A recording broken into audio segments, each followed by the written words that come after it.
بسم الله الرحمن الرحيم. شباب تالتة ثانوي نركز مع بعض. النهارده ميعادنا بقى على شوية مسائل كده حلوة على فاراداي. ركزوا معايا قوي في الفيديو ده لأنه مهم وهيفرق معاكم في حل فاراداي قوي.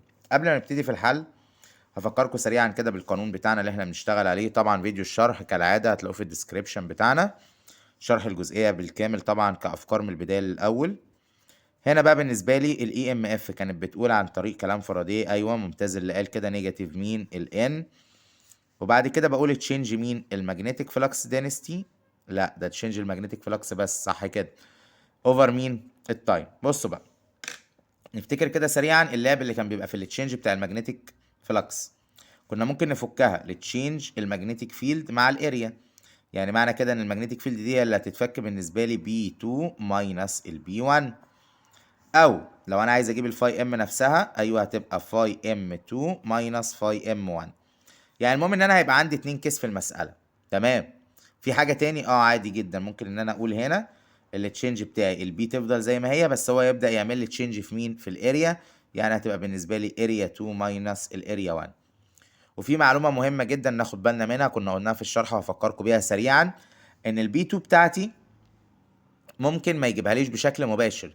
يعني يقول لي الكويل روتيت 180، لو قال لي روتيت 180 يبقى البي 2 دي هتبقى بالنسبه لي نيجاتيف بي 1، يعني اتعكست. او يقول لي ان انا روتيت 90، روتيت 90 يعني معناها ان هو كان في وضع الماكسيمم بقى زيرو، يبقى البي 2 هتكون حاله زي كده بكام، بزيرو. يبقى دي مع ال 180 ودي مع زيرو، برضو دي مع ال 90. او طبعا لو قالها كوارتر سايكل او هاف سايكل الاثنين نفس المعنى. اللي فوق بالنسبه لي مع الهاف سايكل اللي هي بديل ال 180، ودي مع الكوارتر سايكل اللي هي بديل مين، ال 90. طبعا بكرر تاني، هو اللي ناقصه اي مشكله في الشرح يقدر يرجع للفيديو عادي، هسيبه لكم في الديسكريبشن، وهو كده كده موجود في البلاي ليست بتاعت شابتر 3. طبعا اللي سابق الجزئيه دي وعايز يبص على اي حاجه ليها علاقه بالشابتر، عندك البلاي ليست بالكامل فيها شرح الشابتر من اوله لاخره. نركز بقى كده ونسمي الله وجمعوا لي دماغكم كده قوي، ونبدا نشوف مسائلنا ماشيه ازاي. اولا سؤال زي اللي هنلاقيه قدامنا ده دلوقتي نمبر 1. من الشكل اللي احنا شايفينه قصادنا كده انا عندي شكلين A و B.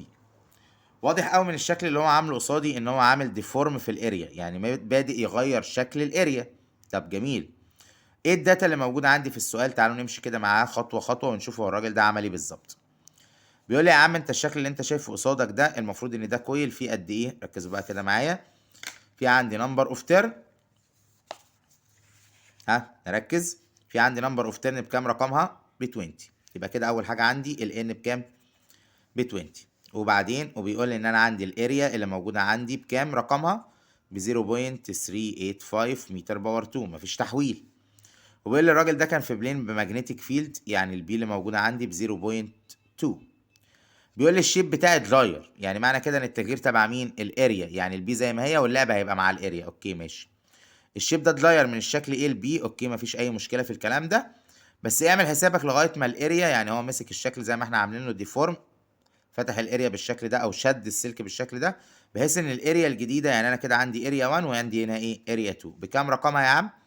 قال لي 0.077 متر باور 2. كل الكلام ده حصل في تايم قد ايه؟ قال لي الكلام ده حصل في تايم 1.4 سكند. كده واضح قوي من الشكل اللي قصادي ان كل الداتا عندي. هعمل ايه؟ كل اللي انا هعمله ان انا هروح رايح ماسك القانون بتاع فاراداي وهشتغل عليه كده. احنا مش محتاجين بقى حاجه من المساله بتاعتي خالص، هطبق بقى الرول بس مع تغيير مين، الاريا. يعني هتكون ادي نيجاتيف الان، البي زي ما هي، الاريا هي اللي بقت اريا 2 ماينس اريا 1.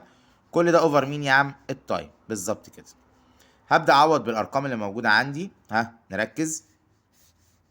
نيجاتيف النمبر اوف تيرن يعني نيجاتيف 20. اوكي ماشي. البي 2 بكام رقمها، 0.077 ماينس 0.385. كل الكلام ده اوفر مين، التايم اللي هو مديهوني بكام، ب 1 بوينت ممتاز 4. كده هقدر ان انا اشتغل عندي. واخد بالكم من حاجه، ان هنا عندي الاريا المفروض ديكريز، يعني ده هيطلع في الاخر بالنيجاتيف، نيجاتيف مع نيجاتيف هيقلب بوزيتيف، يعني هتطلع فورورد اي ام اف، فورورد يعني هتطلع بوزيتيف. هتطلع النتيجه عندي في الاخر في حدود ما يقارب ب 0.88 فولت. دي واحده. ركز بقى مع بعض تاني. الشكل اللي احنا شايفينه قصادنا في المساله اللي بعدها دي مش محتاج مننا ان احنا نكتب، بس محتاج مننا ان احنا نفكر قوي في السؤال ده. هو هنا بيقول لي يا عم انا همسك الايه، الماجنت في الشكل اللي قصادي ده، هبدا ان انا احركه بفيلوسيتي في. طبعا انا لما احرك انا بعمل تشينج، فلما اعمل تشينج الراجل ده هيظهر فيه اي ام اف انديوزد. هل هو قال الكلام ده؟ قال لي احنا حركنا بفيلوسيتي توورد ستاتيك ايه سيركلر كويل الكتروموتيف فورس بتاعت ماجنتيود اي ام اف، يعني معنى كده انها فعلا كانت موجوده ظهرت في الكويل. بص بقى ركز معايا هو عمل ايه. لو ركزنا في الرسمه اللي هنا واضح ان ده متحرك وده متحرك. قال لي بقى اعمل حسابك if the coil and magnet الاتنين اتحركوا in the same direction بنفس الفيلوسيتي. طب ما الاتنين بيتحركوا بنفس الفيلوسيتي ونفس الدايركشن، يعني معنى كده ان مفيش اي تشينج اصلا، كان الاتنين بالنسبه لبعض ثابتين. يعني ده لو ماشي بسرعه مثلا 10 وده ماشي بسرعه 10، المسافه ما بينهم طول الوقت ثابته، يعني معنى كده ان تاثير الماجنت ثابت. طالما تاثير الماجنت ثابت يبقى الاي ام اف هتبقى زيرو. ممتاز اللي قال، لان الهدف في الاي ام اف اصلا عشان تطلع لازم يكون عندي تشينج في الماجنتيك ايه فلكس. كده مفيش تشينج لان الاتنين اصلا ايوه مالهم ماشيين بنفس الفيلوسيتي في نفس الدايركشن. ممتاز قوي الكلام ده. نركز برضو في جزئيه تانية لاعب فيها على الاريا بس بشكل تاني مختلف سيكا. ايه هنا بيقول لي اللي هي نمبر 4، ركزوا بقى معايا شويه. بيقول لي في الشكل اللي قصادك انا المفروض اعمل ايه. انا عندي اريا بالنسبه لي الريكتانجل اللي مرسوم قصادي ده اللينس بتاعه 20 والويتس بتاعه 10، وبيقول لي النمبر اوف تيرن بتاعتي المفروض كام رقمها. نركز بقى مع بعض. النمبر اوف تيرن بتاعتي المفروض 25. يبقى انا عندي هنا ببساطه اللينس بكام؟ ب 20 سنتيمتر، يعني هتبقى 0.2 بالمتر ديفايد 100 على طول او في 10 نيجاتيف 2، والويتس عندي 0.1 بالمتر. اوكي كده انا عندي الاريا لو انا احتجتها. اوكي والنمبر اوف تيرن بكام يا عم؟ قال لي النمبر اوف تيرن ب 25. بيقول لي انا فضلت ماشي في الزبون ده لغايه ما هاف الاريا بس هي اللي بقت جوه المagnetic فلكس. يعني هو في الاول كله كان جوه المagnetic فلكس اللي هو كام الرقم يا عم بتاع المagnetic فلكس بتاعي؟ قال لي ب 0.16 تسلا. الحاله الجديده يعني دي كده بالنسبه لي اريا، الحاله الجديده هتبقى الاريا الثانيه بالظبط كده. نركز مع بعض. هاف الاريا الاولانيه. طب هي فين الاريا الاولانيه يا مستر؟ ببساطه خالص انت عندك هنا لينس وويتس تقدر تجيب الاريا بتاعتك ببساطه. يبقى اريا 1 هي تبقى بالنسبه لي 0.1 ملتبلاي 0.2 خلاص اللي هي تطلع 0.02. انت كده حققت بالنسبه لك مين؟ الاريا رقم 1. والاريا رقم 2 نصها اللي هي هتطلع بالنسبه لي 0.01. كده انا عندي تشينج في مين اللي اتغير؟ الاريا. ممتاز. يبقى انا كده لو عايز الاي ام اف من غير ما اكمل قرايه السؤال حتى ببساطه هو فعلا طالب الاي ام اف؟ لا ممكن يكون طالب اي حاجه تانية ومديني الاي ام اف جيفن. نرجع. بيقول لي يا عم اللي انت عملته ده كله حصل في تايم تي. ده التايم انون، يبقى كده هيقول لي هات التايم. مديني الاي ام اف ب 0.4 وبيقول لي احسب لي ايه التايم. تعالوا نشوف القانون لسه مطبقين شبهه بالملي دلوقتي. ركزوا معايا. ركز بقى ونشوف الداتا اللي احنا هنحتاجها معانا هنا كده. ها الاي ام اف ايكوال كالعاده ادي نيجاتيف الان. البي تمام. الاريا هي اللي اتغيرت اريا 2 ماينس اريا 1. كل الكلام ده في انترفال تايم كام؟ التي. كل حاجه عندي ما عدا مين؟ التايم. يبقى هعوض عن الكلام ده. الاي ام اف قال لي 0.4 نيجاتيف الان بكام هو اي رقمها؟ ب 25. يبقى نيجاتيف 25. الاريا الثانيه بكام؟ ايوه ب 0.01 نص الاولانيه ماينس الاولانيه اللي هي طلعت معايا 0.02. اوكي كده انا عندي كل حاجه ما عدا مين؟ التايم. هبدل التايم مكان الاي ام اف، يعني التي هتبقى هنا وال 0.4 هيبقى هنا، يطلع التايم في الاخر 0.1 سكند. ممتاز. نركز بقى مع بعض. المساله اللي بعدها اللي هي رقم 5. بتقول ايه بقى رقم 5 هنا؟ نركز برضو مع بعض كده في المساله ونشوف راحه معانا لغايه فين. بيقول لي ميتاليك رينج مالها؟ المفروض انها بتقع vertically through the magnetic flux density. يعني هي بتقع يعني بتتحرك. اوكي يعني معنى كده ان في تاثير للمagnetic field variable. في تاثير للمagnetic field variable عادي جدا. نكمل سؤالنا عادي. وبعدين بيقول لي ان انا كنت المفروض الكلام ده حصل في انترفال تايم قد ايه؟ 0.4. يبقى كده بالنسبه لي المفروض ان في تغيير حصل في تايم ايوه 0.4. هو لسه ما قالش اي معلومه. بيقول لي انا عايز اعرف التشينج اللي حصل ده قد ايه في الرينج عشان يطلع لي الكتروموتيف فورس، عشان يطلع لي اي ام اف في الاخر كام رقمها؟ 5 ملتبلاي 10 to the power نيجاتيف 3. اوكي ماشي. طيب الكلام ده حصل في تايم ايوه بيقول لي حصل في تايم 0.4. طب هل هو مديني هنا نمبر اوف تيرن؟ ركز كده مع بعض. بيقول لي ده رينج. كلمه رينج دي معناها ان انا عندي نمبر اوف تيرن 1. يبقى كده بالنسبه لي الان بكام؟ ب 1. نرجع بقى نحل مسألتنا. نركز. هو الراجل عايز اللي تشينج. هروح رايح للرول بتاعي بس تشينج مين؟ المagnetic فلكس. يبقى معنى كده ان انا لا هفك بي ولا هفك اريا، ده عايز الفاي ام على بعضها، يبقى نيجاتيف الان تشينج الفاي ام بتاعتي اوفر التايم. مساله تعويض مباشر يعتبر مفيش فيها اي مشكله. ليه؟ الاي ام اف عندي 5 ملتبلاي 10 تو ذا باور نيجاتيف 3 ايكوال نيجاتيف. ها الان بالنسبه لي اوكي ماشي بكام؟ ب1. ممتاز اللي قال. ملتبلاي مين؟ التشينج بتاع الفاي ام اللي انا عايزها. الكلام ده في انترفال تايم كام؟ 0.4. كل اللي احنا هنعمله ان احنا نعمل كروس ملتبليكيشن، هقدر اوصل للتشينج بتاعي. طبعا لما يطلع الساين بتاعتك بالنيجاتيف دي معناها ان التشينج ده بيقل بالظبط. يبقى انت ببساطه دي الدايركشن بتاعتي اللي هي اذا كانت باك او فورورد. يبقى في الفاي ام مجرد ان انت هتكتبها من غير ساين عادي مفيش اي مشاكل فيها. يبقى هتطلع النتيجه عندي في حدود 2 ملتبلاي 10 تو ذا باور نيجاتيف 3. ده طبعا بالايه؟ بالويبر، لان انا بتعامل مع الفاي ام. نركز ونشوف اللي بعده. نمبر 7 دي من الاسئله المهمه جدا، لان احنا بنتعامل فيها مع اسئله الجرافات دي كتير وبتتكرر كتير في الامتحانات، ومحتاجه كده سنه فهم شويه واحنا شغالين. بصوا يا شباب، الراجل ده مديني تشينج للمagnetic فلكس في كام فتره؟ في الفتره تي، وفي الفتره من تي ل 2 تي ل 3 تي سوري، وفي الفتره من 3 تي ل 4 تي. طيب لو ركزنا في الفتره الاولانيه المagnetic فلكس دينستي بتزيد يعني التشينج بتاعها بوزيتيف. يبقى الاي ام اف لما تطلع هتطلع نيجاتيف. ليه؟ لان في نيجاتيف في الرول اصلا بتاع لانس. يبقى معنى كده ان انا عندي لازم يكون عندي الاجابه فيها نيجاتيف. طبعا هو في غلطه في الكتاب هنا، هي مش غلطه في اجابه السؤال، هي في غلطه ان هو راسم جراف وحيد اللي نيجاتيف. يعني لو مجرد واحد لقط حركه زي كده ممكن يشك في دي وفي دي، اوكي ماشي، بس لو شكينا في دي وفي دي هنبقى واقفين قدام سي وايه وبي. طيب بي برضو فيها خطوه تانية ممكن تاكد لنا المعلومه. نركز كده شويه. هنا بالنسبه لي السي في النيجاتيف ماشي تمام، يعني كده انا عندي سي وبي لغايه دلوقتي صح. نكمل. لو اتحركت بقى من تي ل 3 تي بالمنظر ده بيقل صح؟ طالما بيقل يبقى التشينج بتاعه بقى نيجاتيف. تمام. النيجاتيف مع النيجاتيف بتاع لينس هيدي بوزيتيف، يبقى الاي ام اف لازم تطلع بوزيتيف. طب لازم تطلع بوزيتيف، لسه بي ولسه سي الاتنين زي بعض، بس خدوا بالكم من حاجه. هنا الانترفال تايم بتاعنا كبير والتشينج قد ايه؟ قليل. التشينج نازل بس من 2 فاي ام لفاي ام، تشينج صغير قوي. يعني معنى كده ان الاقرب للصح لغايه دلوقتي سي. برضو مبدئيا الخطوه الاخيره هي اللي هتاكد، هنشوف. طيب تعالوا نشوف ببساطه.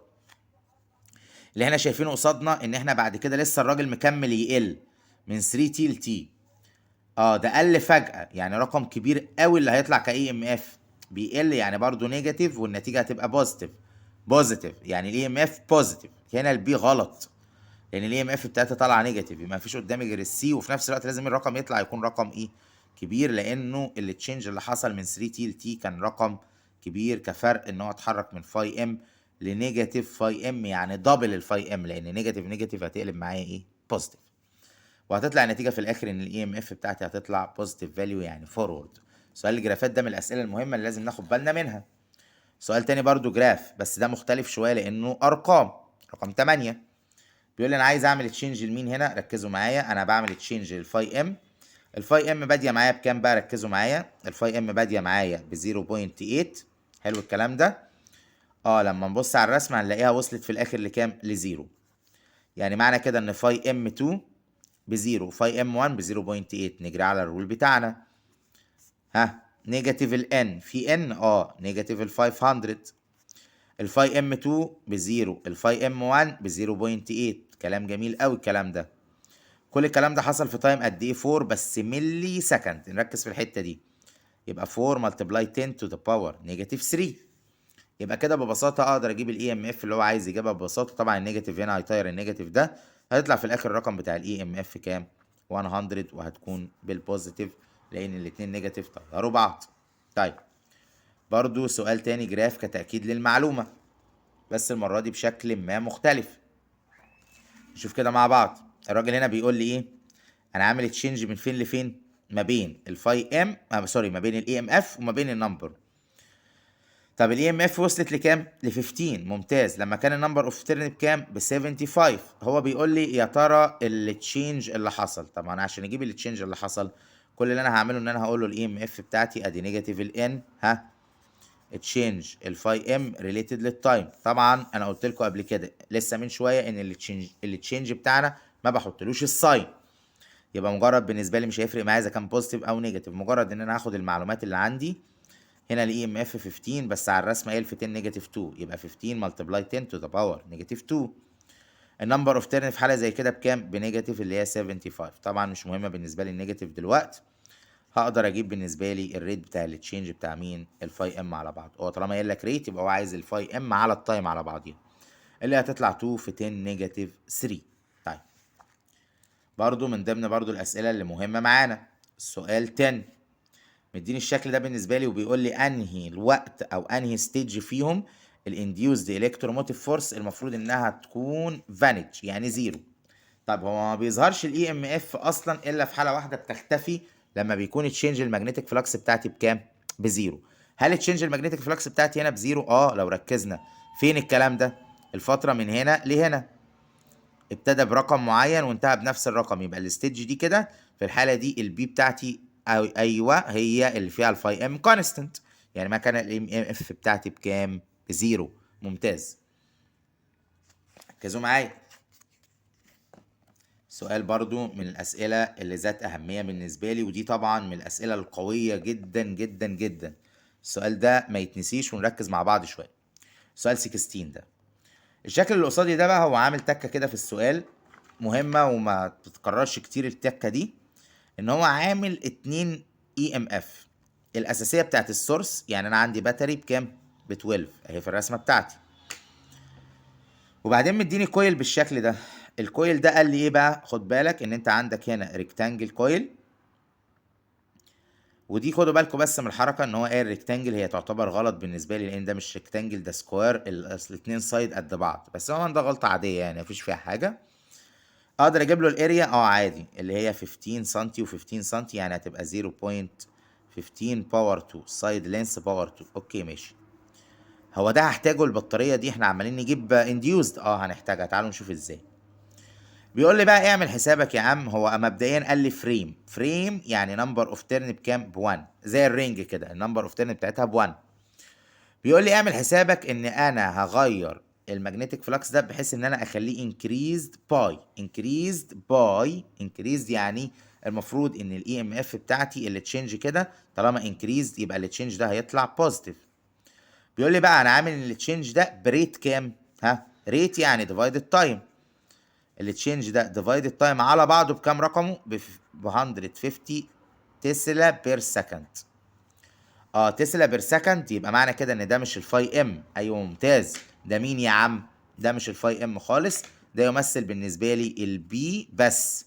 عرفت منين؟ من اليونت.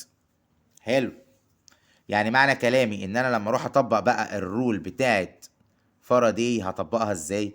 هقول يا عم ان الاي ام اف ايكوالها نيجاتيف الان اللي هي اتفقنا انها ب1 ماشي، هتتفك التشينج بتاع البي في الاريا اوفر مين؟ التايم.